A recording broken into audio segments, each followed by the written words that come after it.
Pakistan cricket team के कप्तान बाबर आजम की, जिन्होंने वर्ल्ड कप जीतना हदफ करार दे दिया। डैलस में मीडिया से गुफ्तगू में उनका कहना था कि अच्छी तैयारियों के साथ अमेरिका आए हैं। टीम और फास्ट बॉलर पर भरोसा है कि वो अच्छी क्रिकेट खेलेंगे। तमाम सीनियर प्लेयर्स को आगे बढ़कर जिम्मेदारी लेना होगी। उन्होंने कहा कि बदकिस्मती से साइम अय्यूब उम्मीद के मुताबिक परफॉर्म नहीं कर पाए। साइम अय्यूब गेम चेंजर हैं, लेकिन उन्हें वो बारी नहीं मिल सकी जिसकी जरूरत थी। बाबर आजम का कहना था कि शादाब ने मुख्तलिफ कंडीशंस में परफॉर्मेंस दी है।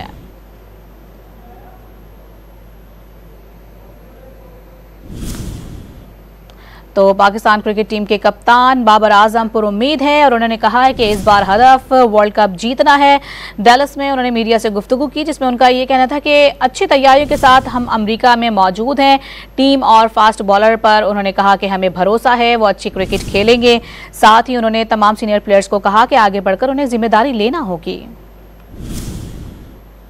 देखें जहाँ तक रही प्रिपरेशन की बात, प्रिपरेशन काफ़ी अच्छी रही। हमारे मैचेस भी इंग्लैंड में अनफॉर्चुनेटली रिज़ल्ट वैसे नहीं आए, लेकिन हमारे जो माइंड में ये था कि हमने वर्ल्ड कप कैसे खेलना, और उसी को लेके हम इस यहाँ पे यूएस आए।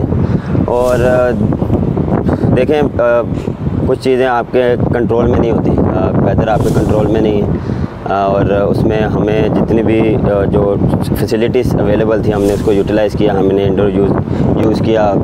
2 सेशन में हमने ट्रेनिंग की। बैट्समैन इंडोर में जाते रहे, बॉलर्स यहाँ पे भी आए हैं। फिर हमने आज टीम ड्रिल भी किया है। बैटर्स ने जो है वो बैटिंग वहाँ की है, बॉलर्स ने बॉलिंग की है। तो जो हमारे लिए बेस्ट पॉसिबल ऑप्शन में हो रही है तो हम उसको यूटिलाइज़ कर रहे हैं। और मैसेज हमेशा जो है वो फैंस से हमेशा पॉजिटिव ही आता है और पॉजिटिवली ही देंगे कि इंशाल्लाह अच्छी क्रिकेट खेलेंगे। और पाकिस्तान से निकलने से पहले बहुत सी दुआएं और बहुत सी विशेस लोगों ने दी हैं, और इंशाल्लाह यही उम्मीद करते हैं कि आगे भी मिले।